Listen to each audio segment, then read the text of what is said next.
మాట్లాడదాం లక్ష్మణ్ గారితో. లక్ష్మణ్ గారు నమస్కారం అండి. నమస్కారం సార్. ఇప్పుడు దాకా ఈ కేసు ఏదైతే యాంటిసిపేటరీ బెయిల్ పిటిషన్ ఫైల్ చేశారో దానికి సంబంధించి నంబూరి శాసకీరావు తరపున ఇంప్లీడ్ పిటిషన్ వేయటానికి, ఎందుకంటే ఆయన మెయిన్ విక్టిమ్ కనుక అతని తరపున కూడా మేము వేయటానికి ఆ కేసు ఇప్పుడు డివిజన్ బెంచ్ జరుగుతుంది.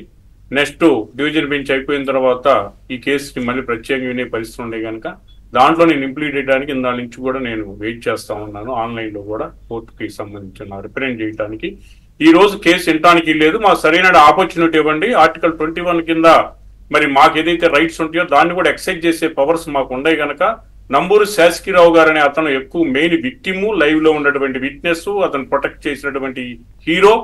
మనం ఇవన్నీ చూస్తే ఈ ఎపిసోడ్ అన్ని చూస్తుంటే కూడా మనకు అసలు హీరో ఎవరండి? శాసకీరావు గారే. దాంట్లో అడ్డుకున్న వ్యక్తి ఆయన పేరే నంబూరి శాసకీరావు. అవును. అయితే ఇక్కడ హిలన్స్ ఎవరంటే మొత్తం హిలన్సేనండి.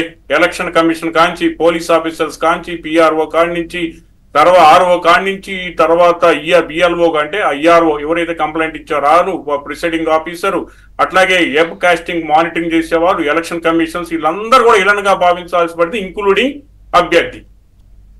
ఇక్కడ మన ప్రధానంగా తీసుకోవాల్సిన విషయం ఏంటంటే 13/5/2024 కేసు దాఖలు చేశాము అని ఈఆర్ఓ కంప్లైంట్ ఇస్తే రెంటిచంద్ర పోలీస్ స్టేషన్ లో ఫార్మల్ గా 448, 427, 3 of the property damage act కింద కేసు రిజిస్టర్ చేసి మళ్ళీ అది ఎప్పుడు రిజిస్టర్ చేశారు? 13 ఇస్తే 15 చేస్తారు రెంటిచంద్ర పిఎస్ వాళ్ళు. దానికి ఏం పెడతారు? అన్నోన్ పర్సన్స్ అంటారు. మళ్ళీ 15వ తారీఖు ఒక కంప్లైంట్ వస్తుంది. అది ఎవరు ఇచ్చాడు? ప్రిసైడింగ్ ఆఫీసర్ ఇచ్చారని చెప్తారు. అది కూడా వాస్తవంగా 13వ తారీఖు ఇచ్చినట్టుగా యాంటీ డేట్లు వేసుకున్నారా, ఇవన్నీ కూడా ఇవన్నీ వచ్చిన తర్వాత పరిశీలించాల్సిన పరిస్థితి. అంటే ఇక్కడ అందరూ కూడా కొల్యూడ్ అయ్యారని చెప్పడానికి నాకు ఒక ఉద్దేశం అనమాట. అన్నోన్ పర్సన్ ఒకవేళ వస్తే పోలింగ్ ఆఫీసర్ ఎలా లేచి దండం పెడతాడండి? అదే తర్వాత చెప్తాను. మీరు, నేను, గఫూర్ గారు, లేకపోతే మేము అంటే మా మొఖాలు గుర్తుపడతారు, విష్ చేశారు అనుకో, చేయాల్సిన అవసరం లేదు. మోదీ గారు వెళ్తే కూడా అక్కడ రిటర్నింగ్ ఆఫీసర్ కూర్చునే ఉంటాడు, లేవని కూడా లేవడు. దట్ ఈస్ దేర్ ప్రివిలేజ్, అది వాళ్ళకున్న అధికారం అది. అలాంటిది ఈ అనామక పోలింగ్ ఆఫీసర్ లేచి 2 చేతులు దండం పెట్టాడు, సరే పెడితే పెట్టాడు పోని అనుకుందాం. అన్నోన్ గుర్తు తెలియని వ్యక్తి వచ్చి ధ్వంసం చేశారని చెప్పాడంటే అతన్ని ఎందుకు పెట్టలేదు కేసు? అతని మీద తప్పుడు సమాచారం ఇచ్చాడని ఒకటి. రెండోది, లాయర్ గారు నేను మిమ్మల్ని అడుగుతున్నది, డెమోక్రసీలో ఓటు అనేది చాలా చాలా కీలకమైన విలువైన అంశం కదా. దాన్ని ధ్వంసం చేసినా, దాన్ని అడ్డుకున్నా ఎలాంటి సెక్షన్లు పెట్టారు, ఏం పెట్టాలి, ఏం పెట్టారు? మీకు అదైన క్రూషియల్ పాయింట్స్ మీకు చెప్పదలుచుకుంది ఏంటంటే తర్వాత 22/5/2024 అదే పోలీసు వాళ్ళు ఒక మెమో ఫైల్ చేశారు. సెక్షన్ ఆఫ్ లాని యాడ్ చేస్తూ మేము మెమో ఫైల్ చేస్తున్నాం అని చెప్పారు.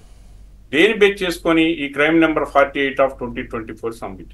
ఆ మెమోలో ఎక్కడా కూడా 20వ తారీఖు నాడే మొత్తం కూడా వీడియో ఫుటేజ్ మొత్తం బయటకు వస్తే దాని గురించి మెమోలో ఈ రోజు కూడా ప్రస్తావించాల. అసలైన విషయం ఏంటంటే మేము వీడియో పరిశీలించాము, వీడియోలో పలానాలు ఉన్నారు, ఏదైనటువంటి మాకు ప్రూఫ్స్ ఉన్నాయి అని చెప్పి ఎక్కడా కూడా వీడియో ఫుటేజ్ ని కోర్టు ముందు పెడతాం కానీ వీడియో ఫుటేజ్ గురించి ప్రస్తావించడం కానీ ఏం లేదు. ఓన్లీ LW1, 14 వరకు విచారించాం విట్నెస్లుగా.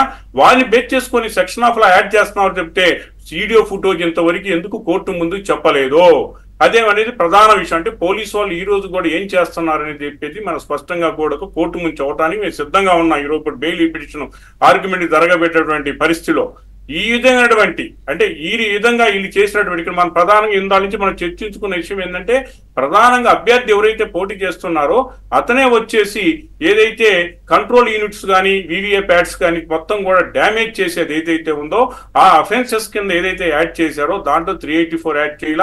అట్లాగే శాసకీరావు గారిని అంటే అక్కడ ఆయన ప్రొటెక్ట్ చేసినటువంటి మీరు బూత్ లో వీడియో మాత్రమే చూశారు. తర్వాత అతన్ని విపరీతంగా కర్రలతోటి, రాళ్లతోటి, మరి రాడ్లతో కూడా కొట్టినటువంటి కేసు కూడా నమోదు చేసి కేసు ఇచ్చేంతవరకు కేసు పెట్టలా.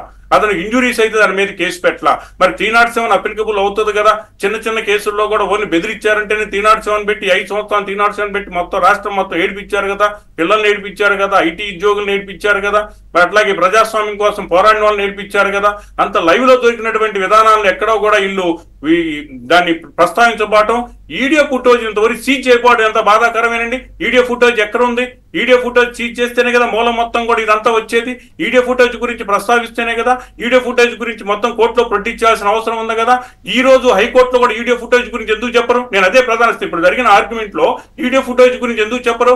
వీడియో ఫుటేజ్ మాకు రావాలి, దాన్ని పరిశీలించాలి, విచారించాలి, దాంట్లో 307 అప్లికబుల్ అవుతుంది కాబట్టి మాకు టైం కావాలి, మేము దానికి సంబంధించి ఈ రోజు ఈ విధంగా చేసేసి మీరు ఈ రోజు మళ్ళీ ఓన్లీ 7 years లోపు కేసులు మేడ్ అవుట్ అని చెప్పేసి మీరు చెప్పడం అనేది కరెక్ట్ కాదని చెప్పేసి అదే అంశాన్ని ప్రస్తుతానికి సిద్ధంగా ఉన్నాం. ఎందుకంటే కోర్టు సాటిస్ఫై కావాలి. ఏదైతే లక్ష్మణ్ గారు ఇక్కడ